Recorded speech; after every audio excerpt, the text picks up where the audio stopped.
എല്ലാവർക്കും നമസ്കാരം. ഇന്ന് നമ്മൾ ചെയ്യുന്നത് ആലു സമൂസയാണ്. ഇത് കാണുമ്പോൾ നിങ്ങൾ വിചാരിക്കും ഇത് ഭയങ്കര പാടാണ് ഉണ്ടാക്കിയെടുക്കാനായിട്ടെന്നൊക്കെ. പക്ഷെ വളരെ സിമ്പിളാണ് ചെയ്യാനായിട്ട്. അപ്പോൾ നമുക്കിത് എങ്ങനെ ഉണ്ടാക്കുന്നത് നോക്കാം. അപ്പോൾ നമ്മുടെ ആലു സമൂസ ഉണ്ടാക്കാനായിട്ട് ആദ്യം തന്നെ നമുക്ക് മാവ് ഒന്ന് കുഴച്ചെടുക്കണം. അതിനായിട്ടൊരു പാത്രത്തിലേക്ക് 1 കപ്പ് മൈദ ഇട്ട് കൊടുക്കാം. മൈദയ്ക്ക് പകരം നമുക്ക് ആട്ട വേണമെങ്കിലും ഉപയോഗിക്കാം. ആവശ്യത്തിനുള്ള ഉപ്പിട്ട് കൊടുക്കുക. ഇതിലേക്ക് നമുക്കിനി ഒരു 5 ടേബിൾ സ്പൂൺ ഓയിൽ ഒഴിച്ചു കൊടുക്കാം. വെജിറ്റബിൾ ഓയിലാണ് എടുക്കേണ്ടത്. 5 ടേബിൾ സ്പൂൺ അല്ലെങ്കിൽ 6 ടേബിൾ സ്പൂൺ ആയാലും കുഴപ്പമൊന്നുമില്ല. ഇനി നന്നായിട്ടൊന്ന് മിക്സ് ചെയ്തെടുക്കുക. അതിനുശേഷം ആവശ്യത്തിനുള്ള വെള്ളം കൂടി ചേർത്തിട്ട് നമ്മൾ ചപ്പാത്തി മാവ് കുഴയ്ക്കുന്ന പോലെ കുഴച്ചെടുക്കുക.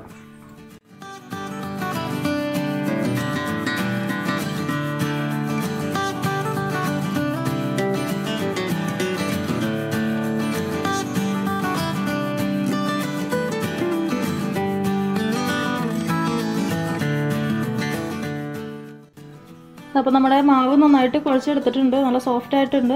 ഇനി ഇതൊരു അരമണിക്കൂർ ഒന്ന് റെസ്റ്റ് ചെയ്യാൻ വേണ്ടിയിട്ട് വെക്കുക. നേരം കൊണ്ട് നമുക്ക് പൊട്ടാറ്റോ മസാല ഉണ്ടാക്കാം. മസാല ഉണ്ടാക്കാനായിട്ട് ചൂടായ ഒരു പാനിലേക്ക് 1-2 ടേബിൾ സ്പൂൺ ഓയിൽ ഒഴിച്ചു കൊടുക്കാം. അതിലേക്ക് ഒരു 1/2 ടീസ്പൂൺ നല്ല ജീരകം ഇട്ട് കൊടുക്കാം. ജീരകം മൂത്ത് വരുമ്പോഴത്തേനും നമുക്കിതിലേക്ക് ഇഞ്ചി, വെളുത്തുള്ളി, പച്ചമുളക്, കറിവേപ്പില, സവാള ചേർത്ത് കൊടുക്കാം. ഇപ്പം ഇഞ്ചിയുടെ അളവെന്ന് പറഞ്ഞാൽ ചെറിയൊരു പീസ് എടുത്തിട്ടുള്ളൂ. പച്ചമുളക് ഒരെണ്ണമാണ് എടുത്തേക്കുന്നത്. നിങ്ങളുടെ എരിവിനനുസരിച്ചിട്ട് കൂട്ടോ കുറയ്ക്കുകയോ ചെയ്യാം. പിന്നെ വെളുത്തുള്ളി 2 അല്ലിയാണ് എടുത്തേക്കുന്നത്. വലിയ ടൈപ്പ് വെളുത്തുള്ളി 2 അല്ലി എടുത്തിട്ടുണ്ട്. കുറച്ച് കറിവേപ്പില, ഒരു സവാള, അതെല്ലാം നല്ല പൊടിയായിട്ട് അരിഞ്ഞെടുക്കുക. പിന്നെ ഇതിലേക്ക് ഇട്ട് കൊടുക്കാം.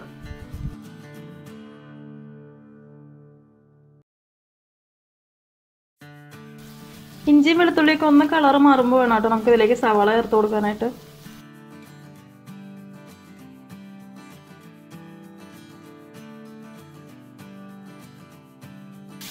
സവാള വാടി വരാനായിട്ട് കുറച്ച് ഉപ്പിട്ട് കൊടുക്കുക. അധികം ഇടണമെന്നില്ല. ഞാൻ ഓൾറെഡി ഉരുളക്കിഴങ്ങ് പുഴുങ്ങിയെടുത്തപ്പോൾ ഉപ്പിട്ടിട്ടാണ് വേവിച്ചെടുത്തേക്കുന്നത്. സവാള വാടി വന്നിട്ടുണ്ട്. ഇതിലേക്ക് നമുക്കൊരു 1/4 ടീസ്പൂൺ മഞ്ഞൾപ്പൊടി ഇട്ട് കൊടുക്കാം. 1/2 ടീസ്പൂൺ ഗരം മസാല ചേർത്ത് കൊടുക്കുക. അതിൻ്റെ കൂടെ ഒരു 1/2 ടീസ്പൂൺ കാശ്മീരി ചില്ലി പൗഡറും കൂടെ ചേർത്ത് കൊടുക്കുന്നുണ്ട്. അപ്പോൾ എരിവൊക്കെ നിങ്ങളുടെ ഇഷ്ടത്തിന് കൂട്ടിയും കുറച്ചൊക്കെ ചേർത്ത് കൊടുക്കുക. ഇനി നമ്മുടെ ഈ മസാല നന്നായിട്ടൊന്ന് മൂത്ത് വരുമ്പോൾ ഇതിലേക്ക് നമുക്ക് വേവിച്ച് ഉടച്ച് വെച്ചിരിക്കുന്ന ഉരുളക്കിഴങ്ങ് ചേർത്ത് കൊടുക്കാം. ഇപ്പോൾ മസാല നല്ലോണം മൂത്തിട്ടുണ്ട്. ഇതിലേക്ക് നമുക്ക് ഉരുളക്കിഴങ്ങ് ചേർത്ത് കൊടുക്കാം.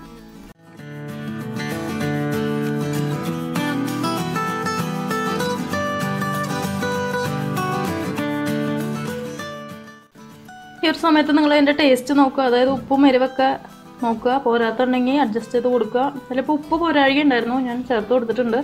അതുപോലെ തന്നെ ഇതിലിപ്പോൾ ഞാൻ ഈ മസാല ചെയ്തേക്കുന്നത് നമ്മുടെ നാടൻ സ്റ്റൈലിലുള്ള മസാലയാണ് ചെയ്തേക്കുന്നത്. നമുക്കിനി ഒരു നോർത്ത് ഇന്ത്യൻ ഫ്ലേവർ വേണമെന്നുണ്ടെങ്കിൽ ഇതിലൊരു 1/2 ടീസ്പൂൺ ചാട്ട് മസാല ചേർത്ത് കൊടുക്കുക. അതുപോലെ തന്നെ കുറച്ച് മല്ലിയിലയും കൂടി ചേർത്ത് കൊടുക്കുക. അതായത് ഇറക്കാൻ പോകുന്ന സമയത്ത്. ഇപ്പോൾ നമ്മുടെ മസാല റെഡി ആയിട്ടുണ്ട്. ഇനി നമുക്ക് സ്റ്റവ് ഓഫ് ചെയ്യാം.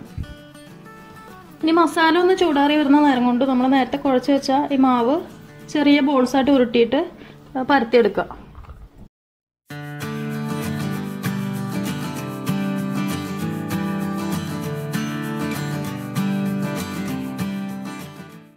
അപ്പോൾ നമ്മുടെ മാവ് നന്നായിട്ട് പരത്തി കട്ട് ചെയ്തെടുത്തിട്ടുണ്ട്. നമ്മളിത് പരത്തിയതിന് ശേഷം എന്തെങ്കിലും ഒരു സാധനം വെച്ചിട്ട് നല്ല റൗണ്ട് ഷേപ്പിൽ കട്ട് ചെയ്തെടുക്കുക കേട്ടോ.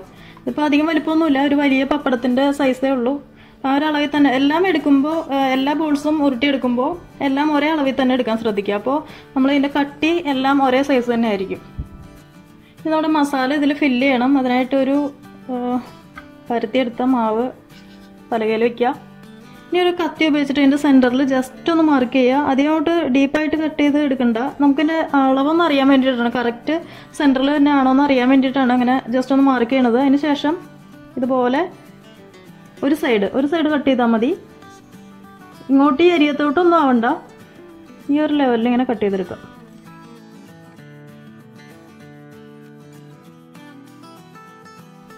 ഇത്ര മതി. പിന്നെ ഈ വശം ഫുള്ളിങ്ങനെ കട്ട് ചെയ്തിട്ടുണ്ട് നീളത്തിൽ. ഇനി നമുക്കിതൊന്ന് മടക്കിയെടുക്കണം. ജസ്റ്റ് പകുതിയായിട്ട് മടക്കാം. ഇങ്ങനെ മടക്കുന്നതിന് മുമ്പ് തന്നെ ഇതിൻ്റെ ഈ വശത്ത് ഫുള്ളായിട്ട് റൗണ്ട് ഷേപ്പിൽ വെള്ളം ഒന്ന് നനച്ചു കൊടുക്കുക. കാരണം അത് ഒട്ടിയിരിക്കാൻ വേണ്ടിയിട്ടാണ്.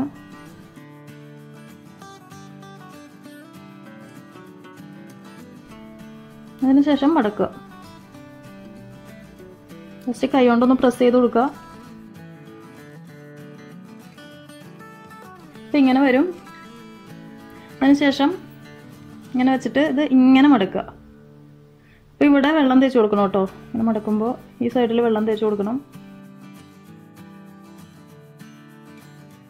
കയ്യിൽ എടുത്ത് പിടിച്ചിട്ട് ഇങ്ങനെ നന്നായിട്ടൊന്ന് പ്രസ് ചെയ്ത് കൊടുത്താൽ മതി. അപ്പോൾ ഇതുപോലെ കോൺ ഷേപ്പിൽ കിട്ടും. ഇനി ഇതിലാണ് നമ്മൾ മസാല നിറയ്ക്കുന്നത്. ഇപ്പം ഞാൻ ചെറിയ ചെറിയ സമോസകളാണ് ഉണ്ടാക്കുന്നത്. അതായിരിക്കും കാണാൻ ഭംഗിയും അത് തന്നെ ആയിരിക്കും. പിന്നെ നമ്മളിത് ഫ്രൈ ചെയ്തെടുക്കുമ്പോൾ കുറച്ച് സമയം അധികം നേരം എണ്ണയൊക്കെ എടുക്കുന്നതല്ലേ. അപ്പോൾ അതുകൊണ്ട് ചെറിയ സൈസിൽ ഉണ്ടാക്കിയെടുക്കുന്നതായിരിക്കും ഏറ്റവും നല്ലത്. ഇതെല്ലാം ഇതുപോലെ ഷേപ്പ് ചെയ്ത് വെച്ചിട്ട് മസാല നിറച്ചാലും മതി, കുഴപ്പമൊന്നുമില്ല. എനിക്ക് തോന്നുന്നു ഇച്ചിരി കൂടെ എളുപ്പം അതായിരിക്കും എന്ന് തോന്നുന്നുണ്ട്.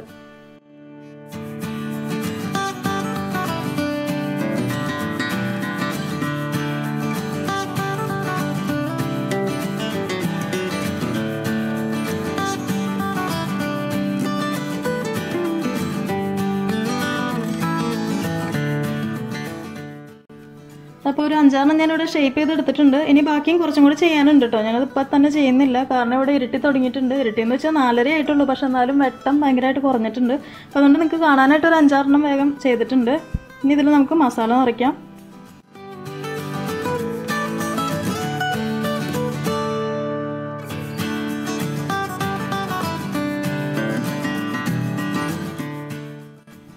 മസാല നിറച്ചതിന് ശേഷം ഇതിൻ്റെ ഈ അരിയത്ത് ഫുള്ളും വെള്ളം ഒന്ന് നനയ്ക്കുക. എന്നാലും അത് ഒട്ടി ഇരിക്കുള്ളൂ ശരിക്കും.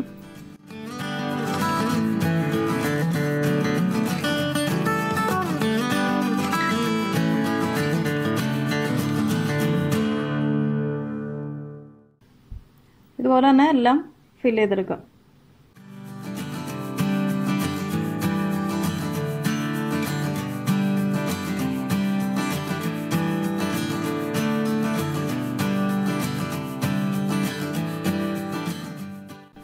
ചിലപ്പോൾ ഞാൻ എടുത്തേക്കുന്ന മൈദയുടെ അളവ് വെച്ച് നോക്കുമ്പോൾ മസാല കൂടുതലാണ് കേട്ടോ. 2 പൊട്ടാറ്റൊക്കെ ഉണ്ടെങ്കിൽ മതി.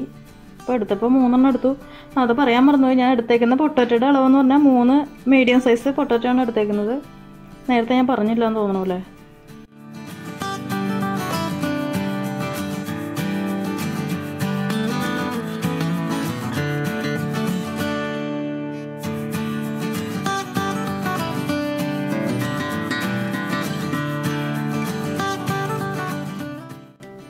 അപ്പോൾ നമ്മൾ മസാലയൊക്കെ ഫില്ല് ചെയ്തെടുത്തിട്ടുണ്ട്. ഇനി നമുക്ക് എണ്ണ ചൂടാക്കിയിട്ട് ഫ്രൈ ചെയ്തെടുക്കാം.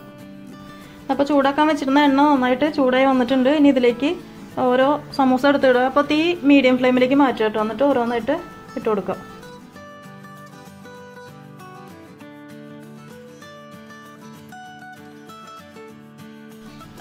ഇടയ്ക്കൊന്ന് തിരിച്ചിട്ട് കൊടുക്കുക. നമ്മുടെ സമൂസയുടെ ഒക്കെ ആ ഒരു കളറാകുമ്പോൾ എടുക്കാം. അതായത് ഒരു ലൈറ്റ് ഗോൾഡൻ കളറിൽ. ഇതിലിപ്പോൾ നമ്മൾ മൈദയാണ് ചേർത്തേക്കുന്നത്. അതിന് പകരമായിട്ട് ആട്ടപ്പൊടിയും ചെയ്യാം. ആട്ടപ്പൊടി ചെയ്യുമ്പോൾ ഇച്ചിരി കളറിന് വ്യത്യാസം ഉണ്ടെന്ന് മാത്രമേ ഉള്ളൂ, അല്ലാതെ വേറെ പ്രത്യേകിച്ച് വ്യത്യാസമൊന്നുമില്ല. അതുപോലെ തന്നെ ഇതിൻ്റെ മസാല ഇപ്പോൾ നമ്മൾ പൊട്ടാറ്റോ ആണ് ചെയ്തത്. പക്ഷേ ഇതിന് ഫില്ലിങ് വേറെ വെച്ചിട്ട് നമുക്ക് ചെയ്യാവുന്നതാണ്.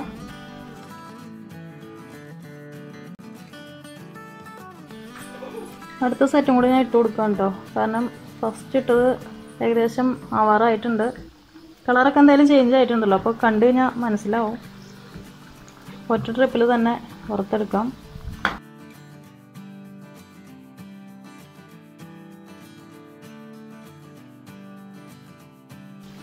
അപ്പോൾ നമ്മുടെ ഫസ്റ്റ് ബാച്ച് സമോസ റെഡി ആയിട്ടുണ്ട്. ഓൾമോസ്റ്റ് ഈ ഒരു കളറിൽ തന്നെ എടുത്താൽ മതി കേട്ടോ. കാരണം നമ്മളിതിപ്പോൾ ഇനി ഇതിൽ ചൂട് കൊണ്ട് ഇരുന്നിട്ട് കളറായിക്കോളും. ഞാൻ എപ്പോഴും പറയുന്നതാണ്, നിങ്ങൾക്ക് ബോറടിക്കണ്ട. കാരണം അതിൻ്റെ ഉള്ളൊന്നും ഇനി വേവാനായിട്ടില്ല. കാരണം നമ്മൾ വേവിച്ച ഉരുളക്കിഴങ്ങാണ്. പിന്നെ ജസ്റ്റ് ആ ഒരു മാവ് മാത്രം ഒന്ന് ഫ്രൈ ആയി വന്നാൽ മതി.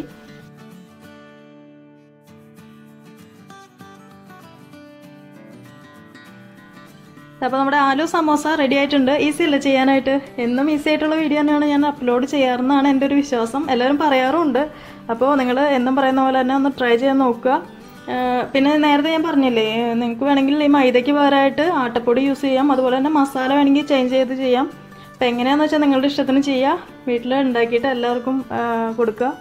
അപ്പോൾ ലൈക്കും കമൻറ്റും ചെയ്യാനായിട്ട് ഞാൻ പറയുന്നില്ല. നിങ്ങൾക്ക് ഇഷ്ടപ്പെട്ടിട്ടുണ്ടെങ്കിൽ എന്തായാലും ലൈക്കും കമൻറ്റൊക്കെ ചെയ്യുമെന്ന് എനിക്കറിയാം. അപ്പോൾ അടുത്ത ദിവസം കാണാം. Thank you for watching tasty spot.